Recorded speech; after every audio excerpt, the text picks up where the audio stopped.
నిజంగా జగన్మోహన్ రెడ్డి గారు గతంలో ఏదైతే మనం చూసాం, విరూపాక్షి ఎమ్మెల్యే ఎవరైతే ఉన్నారో ఆలూరు ఎమ్మెల్యే, ఆయన పైన కూడా కక్ష సాధింపు చర్యలు జరిగాయని, అదేవిధంగా మత్స్యకారుడైనటువంటి యొక్క సిదిరి అప్పలరాజు గారి పైన కూడా కక్ష సాధింపు చర్యలు జరుగుతున్నాయని చెప్పి, అదేవిధంగా చూసుకుంటే తమ్మినేని సీతారాం కావచ్చు, ఇప్పుడు జోగి రాజీవ్ కావచ్చు, రమేష్ కావచ్చు, లేదా కారుమూరి నాగేశ్వరరావు కావచ్చు, ఏపీ లిక్కర్ స్కామ్కి వీటన్నిటికీ ఏంటి కక్ష సాధింపు చర్యలు ఎక్కడ జరుగుతుందంటే ఏం చెప్తారు? కక్ష సాధింపు అంటే జగన్మోహన్ రెడ్డి లెక్క ఏంటి అంటే వాళ్ళ పార్టీ వాళ్ళు నేరాలు చేసినా కానీ వదిలేయాలి. నేను ముఖ్యమంత్రిగా ఉండగా వీళ్ళందరూ నేరాలు చేసినా కానీ నేను వదిలేశాను కదా. ఇప్పుడు చంద్రబాబు నాయుడు వీళ్ళందరి మీద ఎందుకు కేసులు పెడుతున్నాడు అనేదే వాళ్ళ ప్రాబ్లం. జోగి రమేష్ వచ్చి అతను కూడా చెప్తూ ఉన్నాడు, ఇది అంతా కూడా మొత్తం జోగి రమేష్ కేసు ఏంటి, ఆయనకే ఒక కొడుకున్నాడు, ఆ కొడుకుకి పెళ్లి చేశాడు, అతను పనికిరాడు, దేనికి పనికిరాడు అని చెప్పి ఆ అమ్మాయి వెళ్ళిపోయింది. ఇందులో రాజకీయం ఏముంది, ఇందులో తెలుగుదేశం పార్టీ ఏముంది, తెలుగుదేశం పార్టీ కుట్ర ఏముంది, ఏముంది? నువ్వు వెళ్ళి తెలంగాణ సూర్యాపేట వెళ్ళి అక్కడ వెళ్ళి పిల్లని తెచ్చుకున్నావు, పెళ్లి చేసుకున్నావు. పెళ్లి చేసిన తర్వాత వాడు ఎందుకు పనికిరాని వాడు అని తేలింది, అమ్మాయే చెప్పింది. మనకేం తెలుస్తుంది? మనకి వాడి పేరు ఏంటి, రాజీవా? ఆడొచ్చి చంద్రబాబు నాయుడికి వార్నింగ్ ఇస్తే నేను అనుకున్నా వీడు పెద్ద పెద్ద పోటుగాడు వీడు అనుకున్నాను. నేను చంద్రబాబు నాయుడికి వార్నింగ్ ఇచ్చాడు. చంద్రబాబు నాయుడు నీ అంతు చూస్తా అని చెప్పి చెబితే, అమ్మ వీడు ఏంది, వీడు పెద్ద అసలు వాళ్ళ నాన్నని మించిపోయాడే అనుకున్నా. తీరా చూస్తే ఆ అమ్మాయి కొత్త కోడలు చెప్పిందాకా తెలియదు మనకి వీడు ఎటువంటి వాడు అనేది. సార్, అదే జోగి రాజు గతంలో కూడా చంద్రబాబు నాయుడు గారికి లేని రోగాలు లేవన్నట్టు మాట్లాడారు. చిచ్చి చండాలం.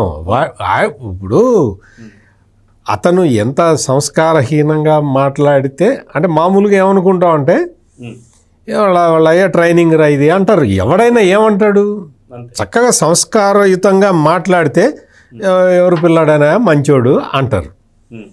అటు రావటం బూతులు లంఘించుకుంటే ఎవడురా వీళ్ళ అయ్యేవాడురా అంటారు.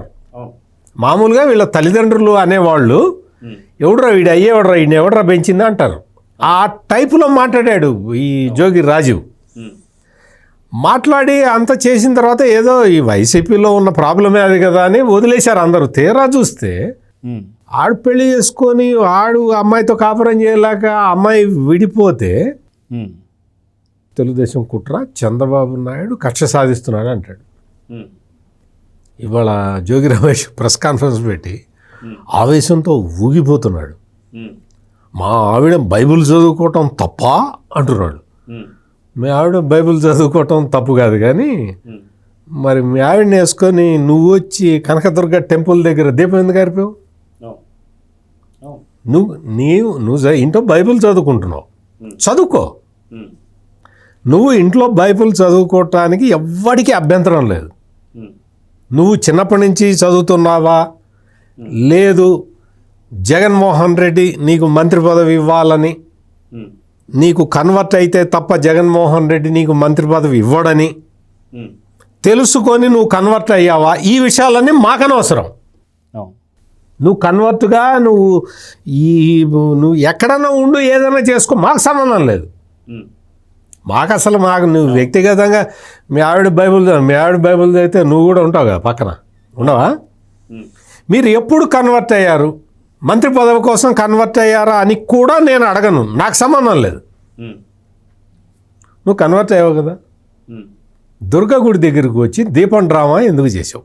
ఆ ఒక్కదానికి సమాధానం చెప్పు. అది ప్రజల్ని చీటింగ్ చేసిన. నేను వెళ్తా, నేను కనకదుర్గ దగ్గరికి వెళ్తా, నేను తిరుపతి వెళ్తా, నేను శ్రీశైలం వెళ్తా. ఈసారి నేను చెప్తున్నా, తిరుపతి వస్తే ఇతనితోటి డిక్లరేషన్ తీసుకోవాలి. గవర్నమెంట్కి నేను టీటీడీ దేవస్థానం అధికారులకు కూడా చెప్తున్నా, ఈ జోగి రమేష్ అనేవాడు కనుక వస్తే అతని దగ్గర డిక్లరేషన్ తీసుకోవాలి. నాకు నేను అన్య మతస్థుడిని, నాకు వెంకటేశ్వర స్వామి మీద భక్తి ఉన్నది, అని డిక్లరేషన్ తీసుకుంటే తప్ప జోగి రమేష్ను లోపలికి పంపించకూడదు. గుర్తుపెట్టుకోండి. కనకదుర్గ ఆలయంలో ఆ సాంప్రదాయం ఉందో లేదో నాకు తెలియదు, కానీ ఉంటే మాత్రం కనకదుర్గ ఆలయంలో కూడా ఇతనితో డిక్లరేషన్ మీద సంతకం పెట్టించుకొని లోపలికి పంపించాలి. ఏం తమాషా అయిపోయిందా? నువ్వు నీ ఇష్టం వచ్చినట్టు చేసుకో. నువ్వు ఆ అమ్మాయి ఏదో చెప్పింది, నన్ను బలవంతం చేశారు మత మార్పిడి చేయటానికి అని చెప్పింది. ఆ అమ్మాయి చెప్పకపోతే మా అందరికి ఎట్లా తెలుస్తుంది? ఆ అమ్మాయి చెప్పింది.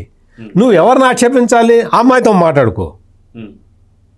ఏమ్మా నిన్ను అట్ట చేసాము మేము అని మాట్లాడుకో. అది కూడా తెలుగుదేశం కుట్రేట. వాళ్ళ ఇంట్లో వ్యక్తిగతంగా ఒక పనికిరాని కొడుకుని పెట్టుకొని ఆ కొడుకు చేసిన పనికి తెలుగుదేశానికి ఏమి సంబంధం? అవును, జోగి రమేష్ ఇంట్లో బెడ్రూమ్కి టీడీపీకి సంబంధాలే ఉంటాయి అసలు. ఆ దరిద్రాన్ని ఎవడు చూస్తాడు? ఏదో పెద్ద ఇందాక ప్రెస్ కాన్ఫరెన్స్ పెట్టి అంగమరావు గారు ఓ వీడియో వేశాడు. ఈ వీడియో చూడండి, ఇదే ఆధారం, ఇది తెలుగుదేశానికి దీనికి ఆధారం అని చెప్పాడు. నేను అనుకున్నా ఏం వీడియో వేస్తున్నాడు అని చెప్పి నేను ఆసక్తిగా చూసా. నిజంగా ఏమన్నా ఉందేమో, మనకేం తెలుస్తుంది? మనకు తెలియదు కదా. ఆ అమ్మాయిట మేఘనాట ఆ లోకల్ ఎమ్మెల్యే వసంత కృష్ణప్రసాద్ క్యాంప్ ఆఫీస్ దగ్గర కనిపించింది. అదిట వీడియో. లోకల్ ఎమ్మెల్యే మరి అతని దగ్గరికి వెళ్ళరా? ఇగో ఇట్లా చేశాడా, నన్ను ఇంత హెరాస్ చేశారు, నన్ను మతం మార్చడానికి ప్రయత్నం చేశారు, వాడు తీరా చూస్తే వాడేమో పనికి రానివాడు అని ఎవరితో చెప్తారు? లోకల్. ఇప్పుడు పోలీస్ స్టేషన్కి వెళ్తే వాళ్ళు ఏమైనా చెప్పారేమో, మాకు సంబంధం లేదమ్మా, ఇదంతా రాజకీయ పరమైన కేసు అని ఏమన్నా అన్నారేమో, మనకు తెలియదు అవన్నీ.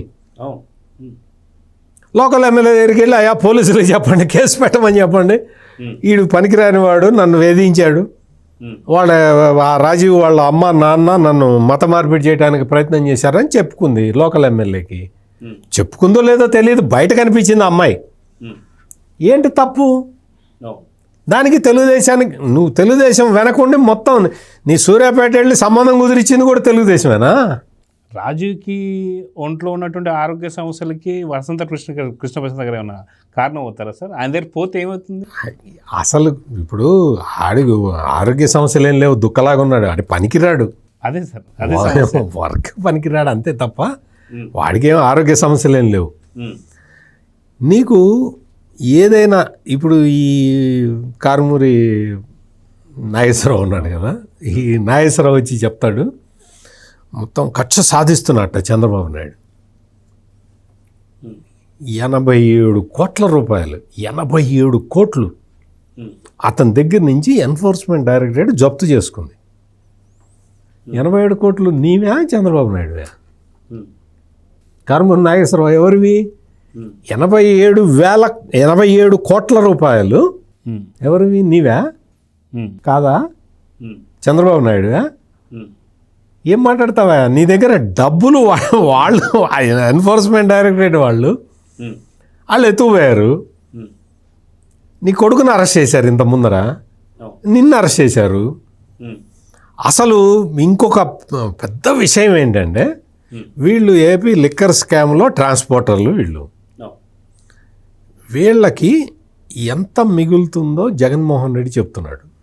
అంటే ఈ ఎన్ఫోర్స్మెంట్ డైరెక్టరేట్కి నేను ఇక్కడి నుంచి డైరెక్ట్గా చెప్తూ ఉన్నా,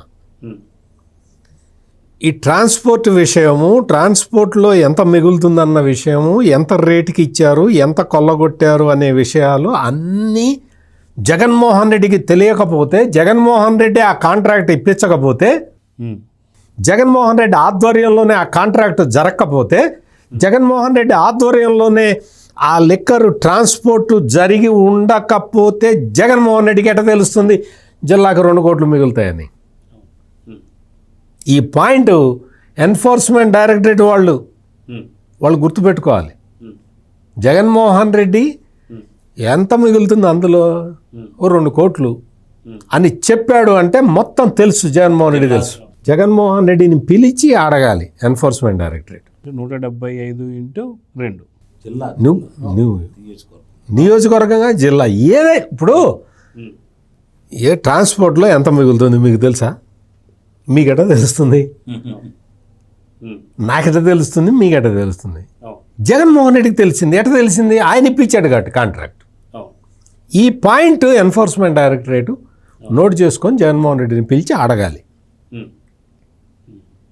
ఆయన వచ్చి చంద్రబాబు నాయుడు కుట్ర పన్నాడు, నన్ను అరెస్ట్ చేయించాడు అంటాడు ఆయన.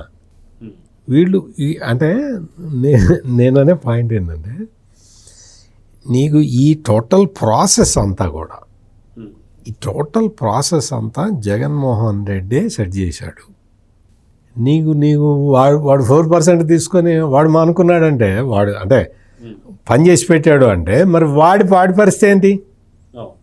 ఇవన్నీ అన్నీ కూడా ఈ మతలబులన్నీ కూడా సింగిల్ విండో పద్ధతిలోనే జరిగినాయి. అందుకనే ఇప్పుడు ఎన్ఫోర్స్మెంట్ వచ్చి కేసులు పెడుతూ ఉంటే, ఒక్కొక్కరిని అరెస్ట్ చేస్తూ ఉంటే వచ్చి వాళ్ళ గగ్గోలు, లేదు ఇదంతా తెలుగుదేశం కుట్ర, మద్యం కుంభకోణం చేయమని తెలుగుదేశం చెప్పిందా? మద్యం కుంభకోణం చేయి, ట్రాన్స్పోర్ట్ చేసుకో, కొట్టు, డబ్బులు కొట్టు, ఇటు గవర్నమెంట్ నుంచి కొట్టు. అసలు అంకమరావు గారు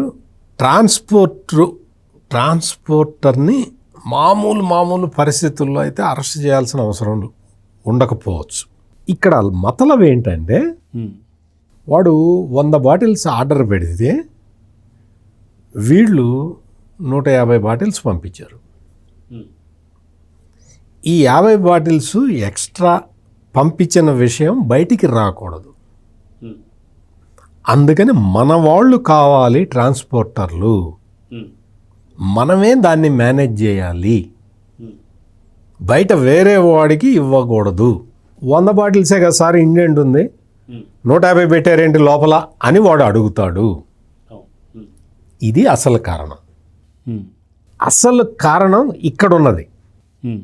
ట్రాన్స్పోర్ట్ కూడా మనమే చెయ్యాలి, లేకపోతే మనం చేసే అక్రమాలు బయటికి తెలుస్తాయి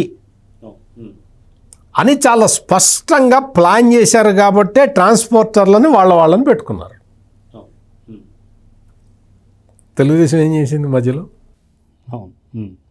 ప్రశ్నిస్తే తెలుగుదేశం చెప్పింది అన్నట్టు. తెలుగుదేశం వాళ్ళు కేసులు పెట్టరా? పెట్టకుండా ఏం చేస్తారు? పెట్టకపోతే అసలు తెలుగుదేశం పెట్టిన కేసులు కాదు కదా ఇవి. అక్కడేమో కోడలు పెట్టింది, ఇక్కడేమో ఈడీ పెట్టింది. ఎవరేం చేస్తారు? Please subscribe to Leo news for more videos.